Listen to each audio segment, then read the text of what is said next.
Good evening students. 11th class के बच्चों में 2-3 क्लासेस ऑलरेडी पोस्ट कर चुका हूं इसमें, और उसमें मैंने पहली क्लास में आपको करवाए थे rules, golden rules of debit and credit. दोनों अप्रोचेस करवाई थी, traditional approach and modern approach.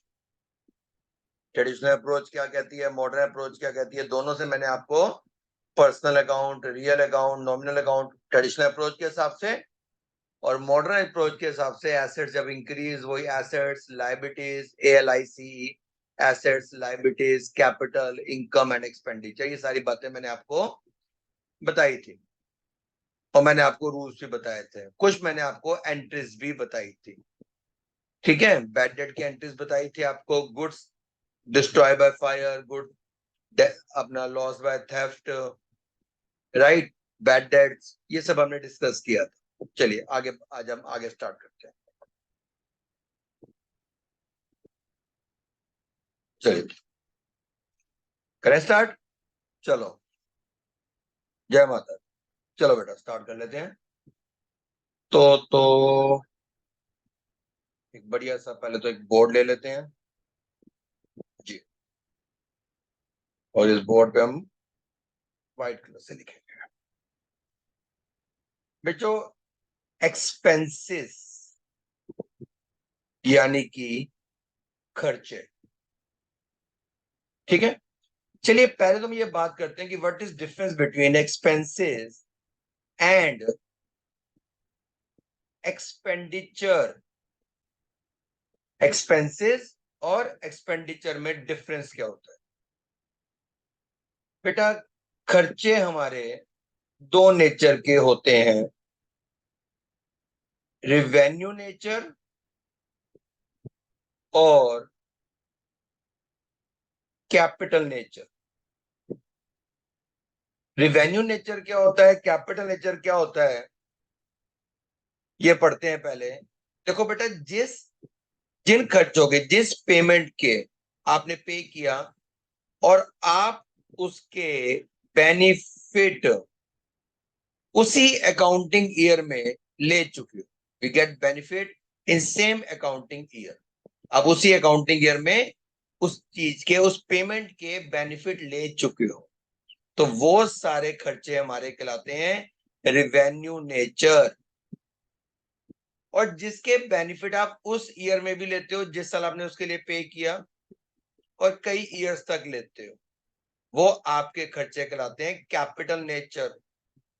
For example, हमने भाई लेबर से काम करवाया और उनको बोला लो भाई आपकी सैलरी, तो ये बेनिफिट हम ले चुके हैं और पेमेंट दे दी सैलरी, तो ये कौन सी नेचर में आ गया? Revenue nature. आपने कोई किसी से काम, कोई रिपेयरिंग वगैरह करवाई और आपने उसको उसके बदले कोई लेबर को डेली के हिसाब से वेजेस पे कर दिए, रिवेन्यू नेचर। कोई आपका फर्नीचर टूट गया था, आपने उसकी रिपेयर पे पैसा खर्च कर दिया, रिवेन्यू नेचर।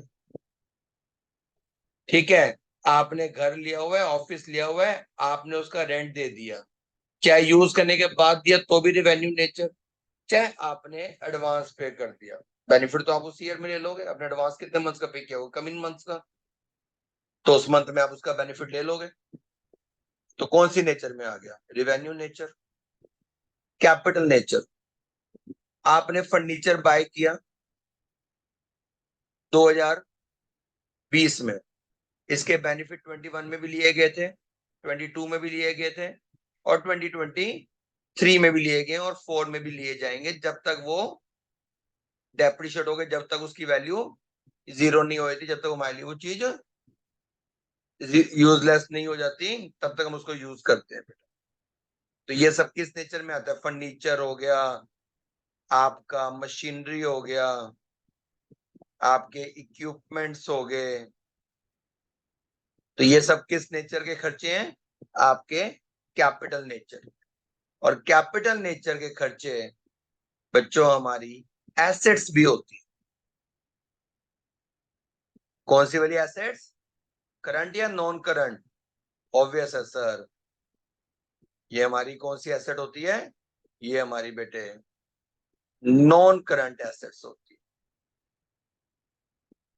जिसे हम बोलते हैं फिक्स्ड एसेट्स,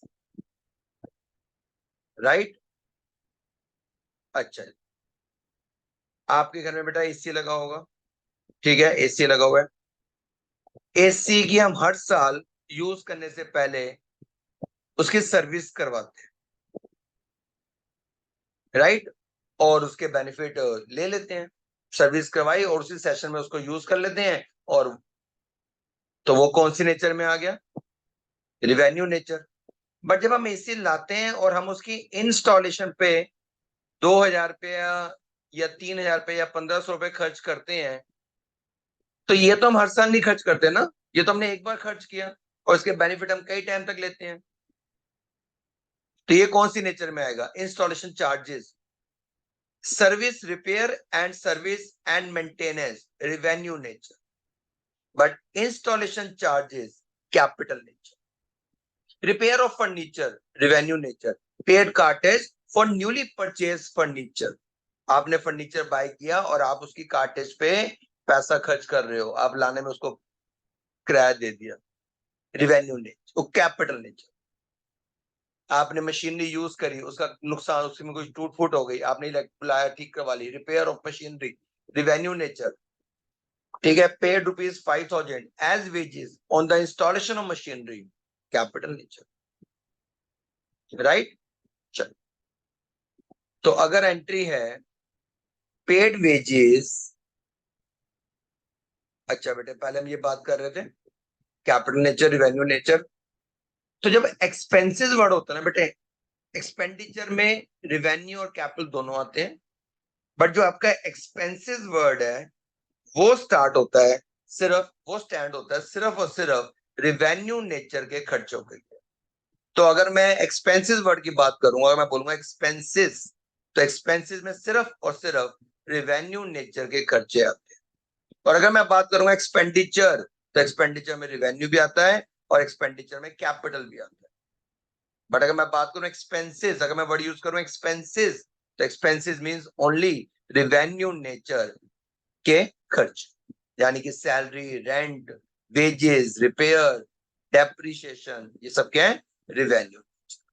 अभी एक और भी होता है बेटे आगे, डेफर्ड रिवेन्यू, बट अभी हम उस बारे में बाद में बात करें। बट अभी फिलहाल मेनली बात करी, एक्सपेंडिचर दो नेचर में आए, रिवेन्यू नेचर और कैपिटल नेचर। और रिवेन्यू नेचर के खर्चे के लिए हम वर्ड यूज करते हैं एक्सपेंसेस। चलें बेटा आगे, चल आगे चलते। अब एक्सपेंसेस, राइट, ये या तो बेटा ये हो सकता है कि एक्सपेंसेस ड्यू था, लेबर को सैलरी देनी थी, रेंट देना था, ड्यू था और आपने पे कर दिया कि sir expenses due and paid. Sir ये भी हो सकता है कि वो खर्चा ड्यू था, एक्सपेंस ड्यू, बट आपने पे नहीं किया, बट नॉट पेड। और ये भी हो सकता है कि अभी वो ड्यू नहीं है, एक्सपेंसेस नॉट ड्यू, बट आपने पे कर दिया, बट पेड, राइट। अब आप इसको क्या बोलोगे बेटा, एक्सपेंसेस, इसके लिए क्या बोलोगे, एक्सपेंसेस पेड, जी। यहां पर क्या है, आपका एक्सपेंस ड्यू था, आपने पे नहीं किया, तो बेटा इसके लिए हम वर्ड यूज करते हैं आउटस्टैंडिंग।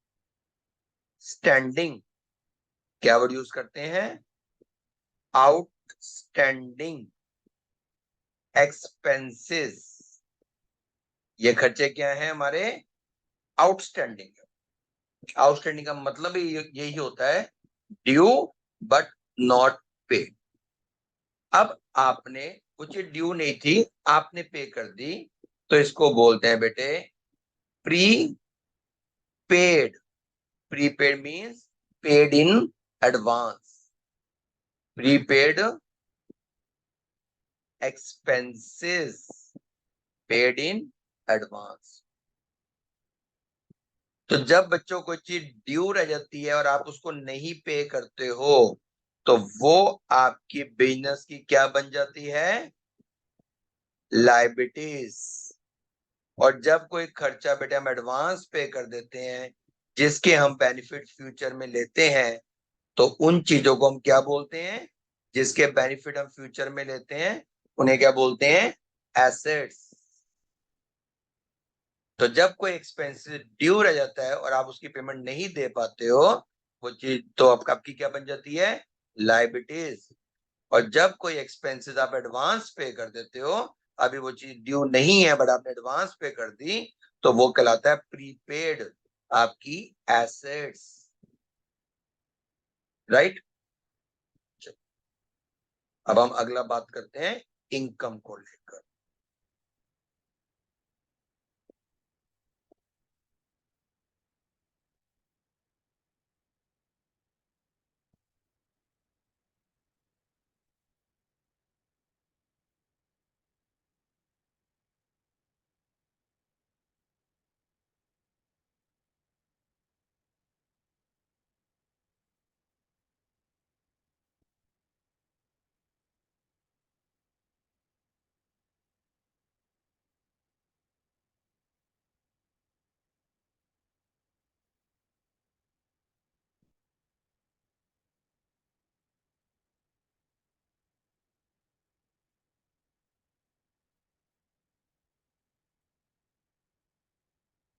बेटा एक सेकंड।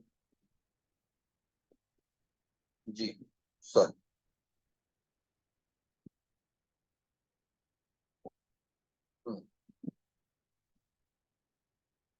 करें बेटा स्टार्ट।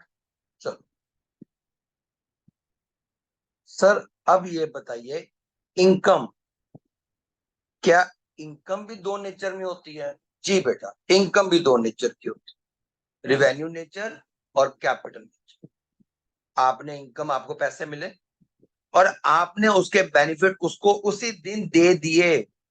वहां पे बेनिफिट ले लेते हैं, यहाँ बेनिफिट दे देते हैं, तो वो रिवेन्यू नेचर की इनकम है। और अगर आप उसके बेनिफिट उसको कई इयर्स तक दे रहे हो, तो वो आती है कैपिटल नेचर। राइट। तो इनकम भी दो नेचर में होती है, जैसे एक्सपेंडिचर दो नेचर में होते हैं, रिवेन्यू और कैपिटल। इनकम भी दो नेचर में होती है, रिवेन्यू नेचर और कैपिटल नेचर। अब अगर आपकी इनकम जिस दिन ड्यू है और उसी दिन आपको मिल गया पैसा, इनकम आज मिलनी थी, आपने आज अर्न कर ली, एंड वो आपको पैसा मिल गया बेटा, तो क्या बोलोगे? Income, income received. इनकम अभी ड्यू तो हो गई, इनकम आपने अर्न तो कर ली, इनकम ड्यू यानी कि अर्न तो कर ली, बट वो पैसा नहीं मिला, बट नॉट रिसीव्ड। पैसा नहीं मिला, तो बेटे वो पैसा मिलना है, तो उसे बोलते हैं एक्रूड इनकम। कि इनकम ड्यू है बट अभी आपको पैसा नहीं मिला। बट अगर आपने इनकम अर्न ही नहीं करी, अभी अर्न, इनकम आपने अर्न ही नहीं करी, बट आपको पहले ही पैसे मिल गए, बट रिसीव्ड,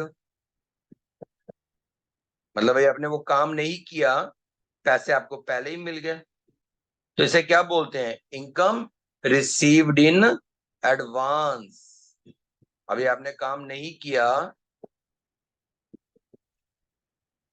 पहले ही पैसे मिल गए, तो इसे हम क्या बोलते हैं? Income received in advance.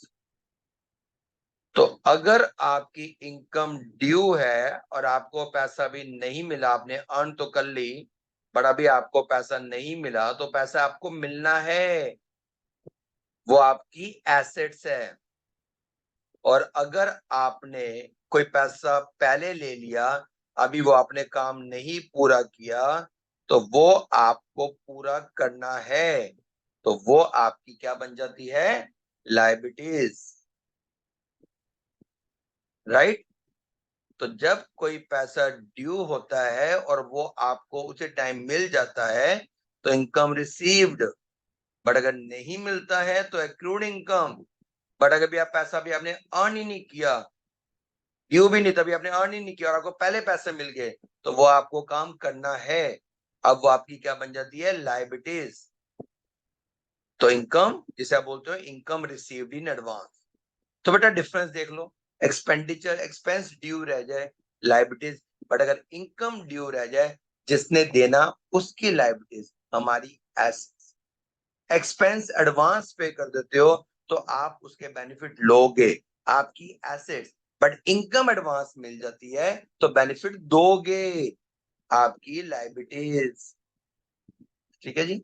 चलो, तो जैसे हम पीछे बेटा अकाउंटिंग इक्वेशन में भी पढ़ के आए थे, बहुत लोग ये बोलते हैं कि sir total assets is equal to, आप भी बोलो, लायबिलिटीज प्लस कैपिटल। ना ना ना ना, total assets is equal to बेटा टोटल क्लेम, यानी कि total liabilities. Total assets is equal to total liabilities. अब टोटल लायबिलिटीज में कौन कौन सी लायबिलिटीज आती हैं? लायबिलिटीज दो टाइप की होती हैं। एक आपकी एक्सटर्नल लायबिलिटीज, एक होती है एक्सटर्नल लायबिलिटीज, और एक होती है इंटरनल लायबिलिटीज।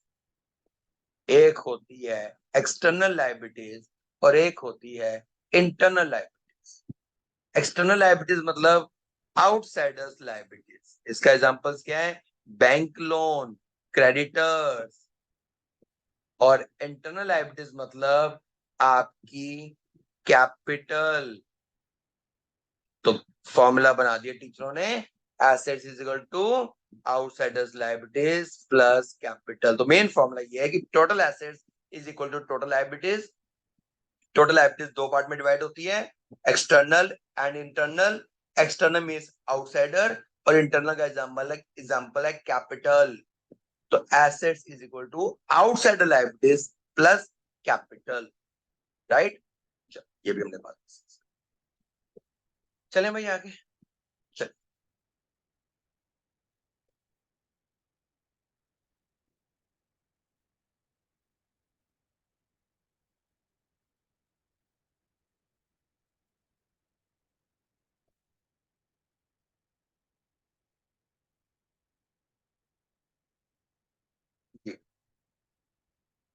टॉपिक चल रहा है बेटा हमारा जेनेटिक्स, तो हम जेनेटिक्स वही देंगे, अभी अकाउंटिंग क्वेश्चन की अलग से क्लास निकाल।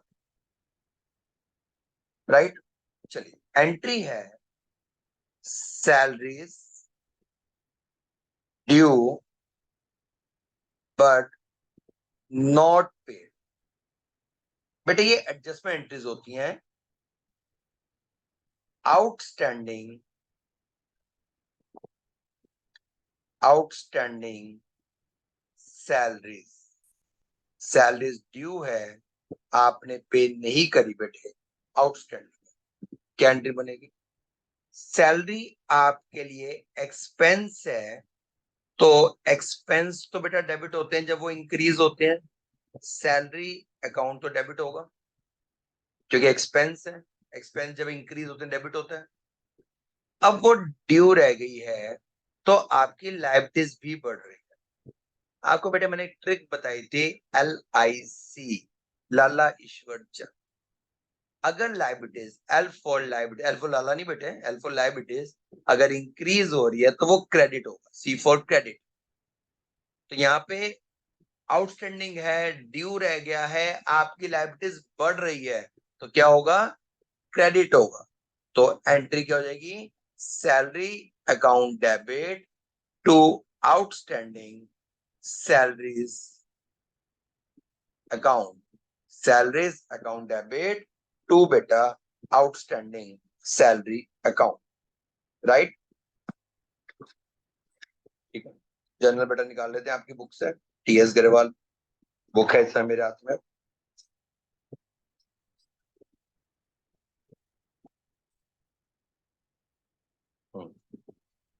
राइट। चलिए,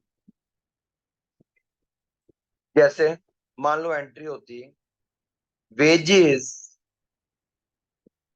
ड्यू बट नॉट पेड, या rent due to landlord, rent आपने लैंडलॉर्ड को नहीं दिया, वेजेस बोल लो या बेटे रेंट, कोई भी एंट्री मान लो, तो वो वाला एक्सपेंस, तो मैं यहाँ पे एक्सपेंस लिख देता हूं, चाहे वो वेजेस हो, और अगर वो ड्यू रह गया तो मेरी वो लायबिलिटीज बन गई, और लायबिलिटीज क्या होती हैं, क्रेडिट।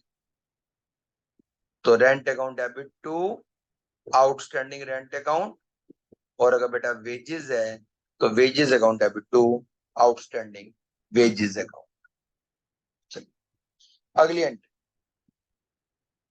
सर अगर आपने कोई एक्सपेंस एडवांस पे कर दिया, एक्सपेंस, ये तो फर्स्ट एंट्री थी बेटा, एडजस्टमेंट एंट्री, इन्हें हम क्या बोलते हैं, ये सब हमारी क्या होती हैं, एडजस्टमेंट्स एंट्रीज। ठीक है जी, राइट बेटा।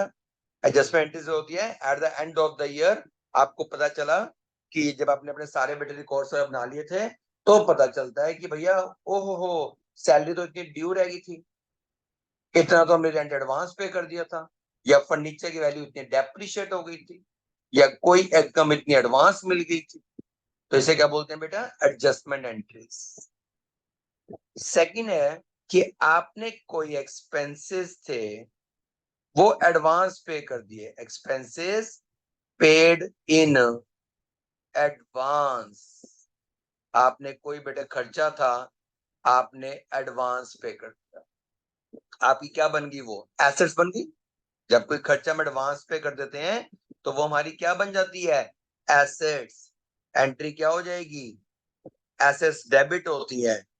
प्रीपेड एक्सपेंसेस जो भी है, रेंट है तो प्रीपेड रेंट, या इंश्योरेंस है तो प्रीपेड इंश्योरेंस अकाउंट डेबिट। अब जब आपने एडवांस पे कर दिया, अब आपको वो खर्चा जब उसके,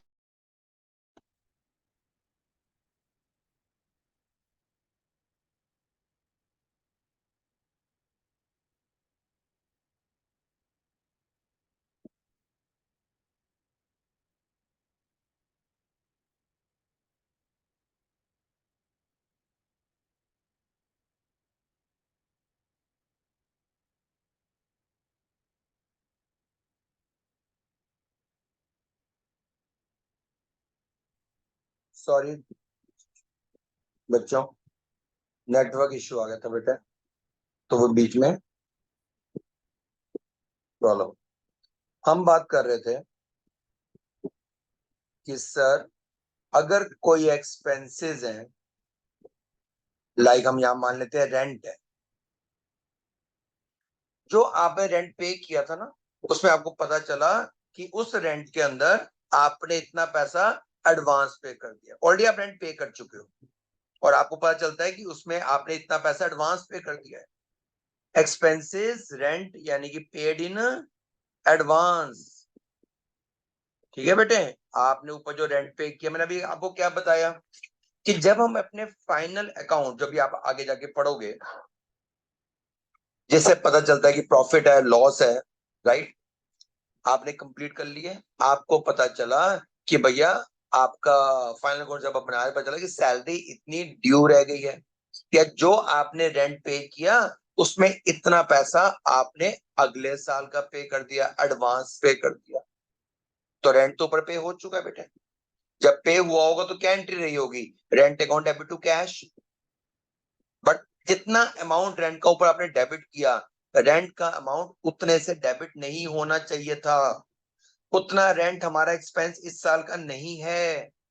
आपको मैं समझाता हूँ, देखो बच्चों, आपने ऊपर मान लीजिए, इसको भी बाद में करते हैं, आपने रेंट पे किया 12,000 या 13,000 पे किया, तो एंट्री हो गई rent account debit to cash, आपने कितना पे किया, 13,000, और बाद में आपको पता चला कि इसमें 1,000 रुपया अगले साल का।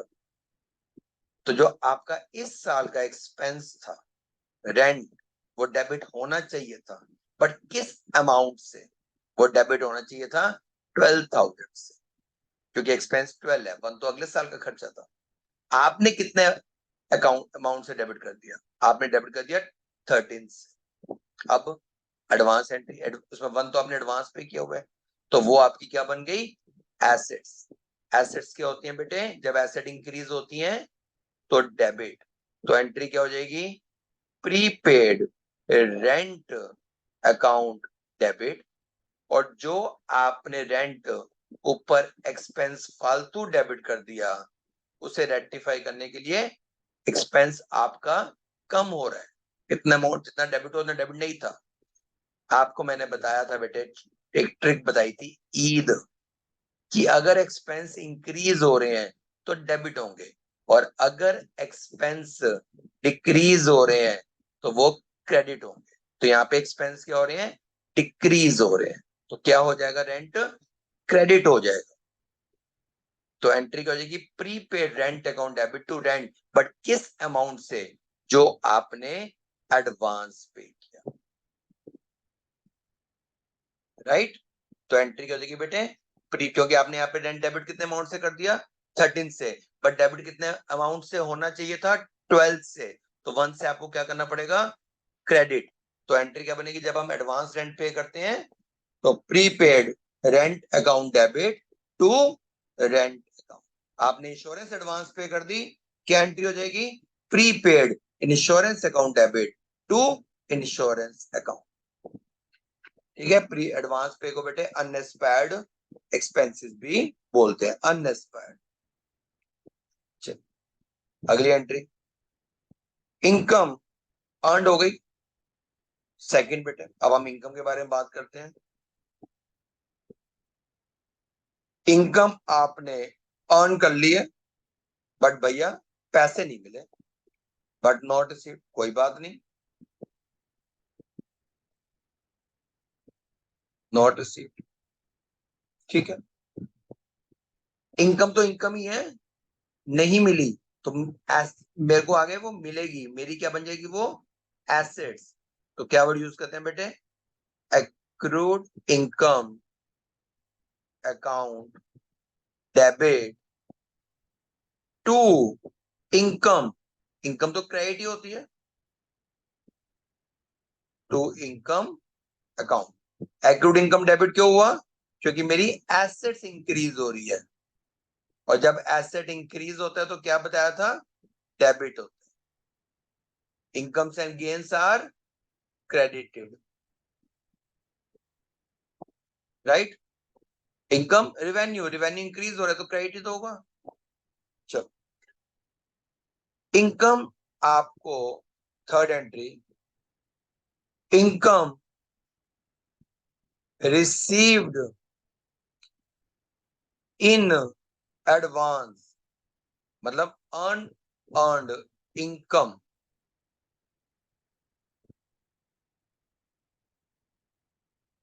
इनकम एडवांस मिल गई भैया, income received in advance.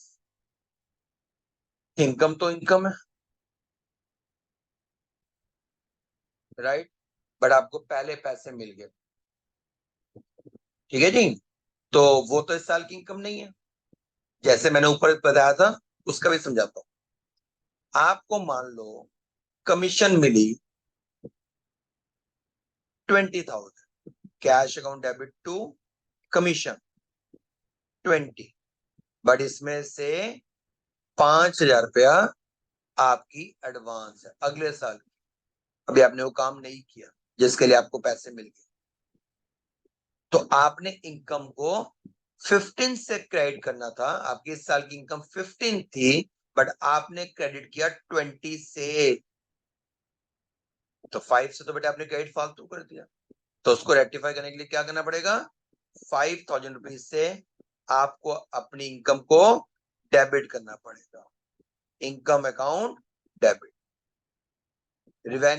Revenue increase होता है तो क्रेडिट होता है, और अगर आपका रिवेन्यू डिक्रीज हो रहा है तो वो डेबिट होता है। तो डेबिट हो गया। और जब आपको पैसे एडवांस मिल गए तो वो आपकी बन गई लायबिलिटीज। आपको वो काम करना है, आपको पहले पैसे मिल गए हैं, आपको पैसा अर्न करना है, अब आपकी बन गई लायबिलिटीज। और लायबिलिटीज जब इंक्रीज होती हैं तो क्या होता है? क्रेडिट। तो एंट्री क्या हो जाएगी? Income account debit to income received in advance.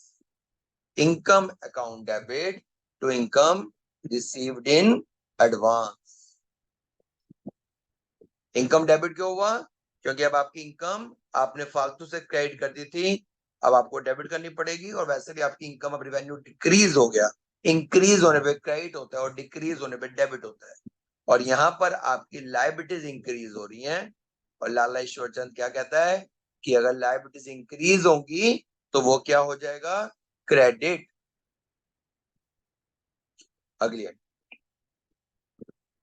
यहीं पे कर लेते हैं। डेप्रीशिएशन। आपकी कोई बेटा टेंजिबल एसेट है, फर्नीचर, मशीनरी, बिल्डिंग, उस पर डेप्रीशिएशन लग रही है। Depreciation on non current asset, यानी कि आपकी फिक्स्ड एसेट्स।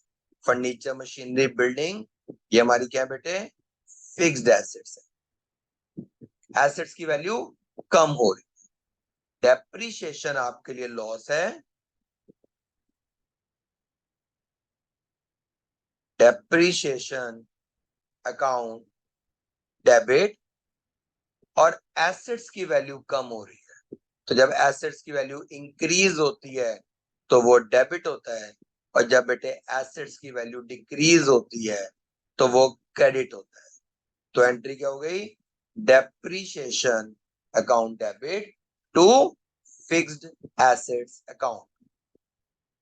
मशीनरी पे डेप्शन लग रही है, depreciation account debit to machinery. Depreciation debit क्यों हुआ? क्योंकि डेप्रीशिएशन एक एक्सपेंस है।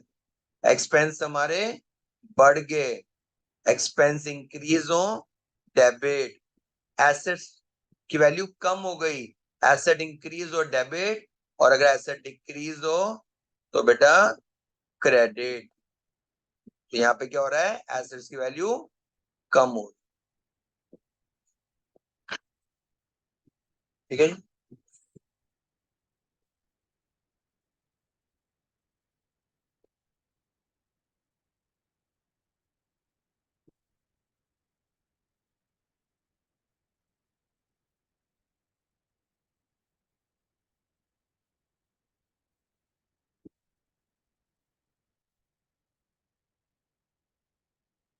जी। अगली एडजस्टमेंट बेटा, इंटरेस्ट ऑन कैपिटल। अब फर्म कहती है ओनर को, सॉरी ओनर कहता है कि देखो भैया, आप, हमने कैपिटल इन्वेस्ट करी और ये अगर कैपिटल मैं बैंक में इन्वेस्ट करता तो मुझे इस पे इंटरेस्ट भी मिलता, राइट। और अब मैंने यहाँ पे इन्वेस्ट कर रखा है पैसा, तो मुझे तो इंटरेस्ट, मेरा तो इंटरेस्ट चला गया। और जो मैं मेहनत कर रहा हूँ उसकी वजह से मुझे प्रॉफिट मिल रहा है। तो मुझे भी इस कैपिटल के ऊपर जो मैंने पैसा इन्वेस्ट किया है तो मुझे उस पे इंटरेस्ट चाहिए। तो फर्म को कैपिटल के ऊपर इंटरेस्ट पे करना पड़ता है। तो इस केस में क्या होता है बेटे? कैपिटल क्या होती है? ये आपका बिजनेस है और ये बेटे ओनर है, इसने पैसा लगाया, इज कॉल्ड कैपिटल। और ये कहता है कि मुझे इस पे इंटरेस्ट भी दो। तो फर्म अगर कैपिटल पे आईओसी इंटरेस्ट दे रही है तो फर्म के लिए क्या होता है बेटे? वो एक एक्सपेंस होता है। एक्सपेंस क्या होते हैं? डेबिट होते हैं। तो एंट्री क्या हो जाएगी बेटे? Interest on capital account debit. और जो इंटरेस्ट होता है बेटे वो कैपिटल के अंदर चार्ज किया जाता है। तो कैपिटल में उस पैसे को हम ऐड कर देते हैं। तो कैपिटल हमारी इंक्रीज हो जाती है। कैपिटल भी लायबिलिटीज होती है और लायबिलिटीज इंक्रीज होने पे लाला ईश्वर चंद कहता है कि जब भी लायबिलिटीज इंक्रीज होगी तो वो क्रेडिट ही होगा। कैपिटल तो लायबिलिटीज ही है, इंटरनल लायबिलिटीज है। और इंटरेस्ट जो है फर्म के लिए एक एक्सपेंस है, इंटरेस्ट चार्ज हो रहा है। तो एक्सपेंस है, एक्सपेंस जब इंक्रीज होते हैं, ये क्या कहती है कि जब एक्सपेंस इंक्रीज होते हैं तो वो डेबिट। तो interest on capital account debit to capital account. इसी वजह से सुन लो ध्यान से, कि मैं आपको और बता देता हूं, इसी वजह से बेटे एक्सपेंस है, तो जब हम अकाउंटिंग क्वेश्चन पढ़ रहे होते हैं तो कैपिटल में से एक्सपेंस है, इसलिए ये माइनस हो जाता है। और इंटरेस्ट जो है वो कैपिटल में ही ऐड कर दिया जाता है, कैपिटल में ऐड हो रहा है, इसीलिए ये कैपिटल में प्लस भी हो जाता है। तो अकाउंटिंग क्वेश्चन में इसकी क्या ट्रीटमेंट थी, याद है ना? कैपिटल में ही प्लस और कैपिटल में ही माइनस। अगला बेटे, इंटरेस्ट ऑन ड्राइंग्स। अब फर्म कहती है, बिजनेस कहता है, सुन मिस्टर ओनर, तूने पैसा अपने पर्सनल यूज के लिए निकाला था, ड्राइंग करी थी, अब मुझे उस पैसे पे इंटरेस्ट दो। अगर आप अपने पैसे पे इंटरेस्ट मांग सकते हो, तो जो तुमने मेरे बिजनेस से पैसा अपने पर्सनल यूज के लिए निकाला है, तो मैं भी उस पर इंटरेस्ट मांग सकता हूँ और आपको देना पड़ेगा। तो ड्राइंग का interest is a part of drawing, drawing ही मानी जाती है। तो ड्राइंग आपकी यहाँ बढ़ गई, तो ड्राइंग्स अकाउंट डेबिट। और इंटरेस्ट ऑन ड्राइंग फर्म के लिए, बिजनेस के लिए एक गेन है, इनकम है, मिल रहा है, राइट? तो इनकम तो क्रेडिट हो जाती है to interest on drawings account. अब इसकी ट्रीटमेंट क्या थी अकाउंटिंग क्वेश्चन में, याद है? ड्राइंग का पार्ट है, तो ड्राइंग क्या करती है आपकी कैपिटल को माइनस, और ये इंटरेस्ट इनकम है, इनकम क्या करती है कैपिटल को प्लस, तो इसलिए कैपिटल में प्लस और कैपिटल में से माइनस, ये रीजंस। तो आज हमने बेटा पढ़ ली एडजस्टमेंट इज, एक लिसन लिसन एक एडजस्टमेंट ही बहुत अच्छी है बेटे, वो रह गई है, पहले मैं वो करवाया, खत्म हो जाएंगे हमारी सारी एडजस्टमेंट इज, और वो है क्लोजिंग स्टॉक। क्लोजिंग स्टॉक क्या होता है? जो माल बच जाता है, सेल नहीं होता, जिसे हम बोलते हैं unsold stock.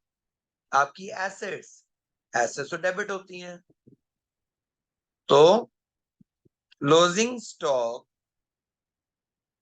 Account debit to बेटे, जिस जिस चीज में हम बेटा डील ट्रेडिंग करते हैं, मैन्युफैक्चरिंग का उसको पहले स्टॉक होता है, लास्ट ईयर क्लोजिंग, इस साल का ओपनिंग, फिर हम परचेज करते हैं, फिर उस इनपुट को आउटपुट में कन्वर्ट करते हैं, फिर सेल करते हैं, राइट?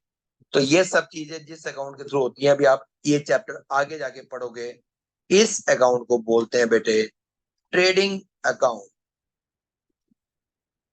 तो इसकी एंट्री होती है closing stock account debit to trading account. कई जगह बच्चे इसकी एंट्री कर दी जाती है closing stock account debit to purchase, right?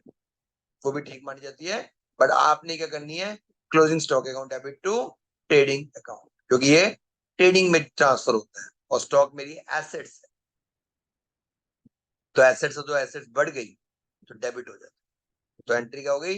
Closing stock account debit to trading account. तो ये थी बेटे हमारी एडजस्टमेंट एंट्रीज। एक बार छोटा सा रिवीजन ले लेते हैं भाई।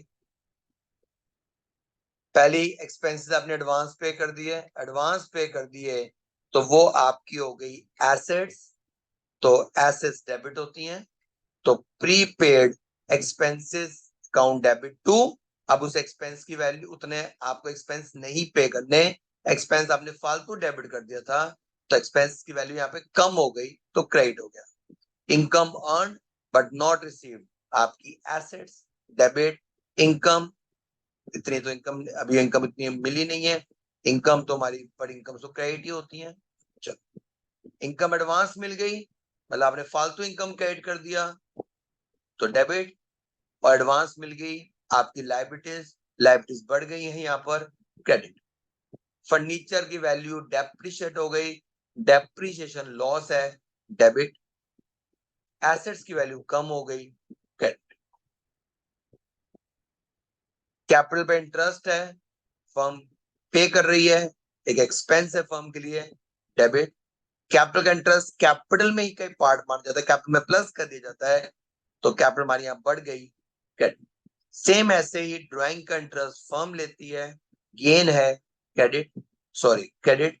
और ड्राइंग का इंटरेस्ट ड्राइंग का पार्ट है, तो ड्राइंग्स डेबिट होती हैं, डेबिट। स्टॉक बच गया, हमारी assets, closing stock account debit to trading account. तो ये थी बेटा हमारी सारी एडजस्टमेंट एंट्री। अभी हम जनरल एंट्रीज पर ही चल रहे हैं। अभी तक हमने गुड्स की एंट्रीज करी हैं, अब हम करेंगे डिस्काउंट वाली एंट्रीज। क्या है डिस्काउंट? Trade discount. और क्या है डिस्काउंट? ट्रेड डिस्काउंट के बाद आई CGST, SGST, IGST, input output. ठीक है बेटा, तो इससे हमारा जनरल कंप्लीट हो जाएगा। देन फिर ledger, trial balance, cash book.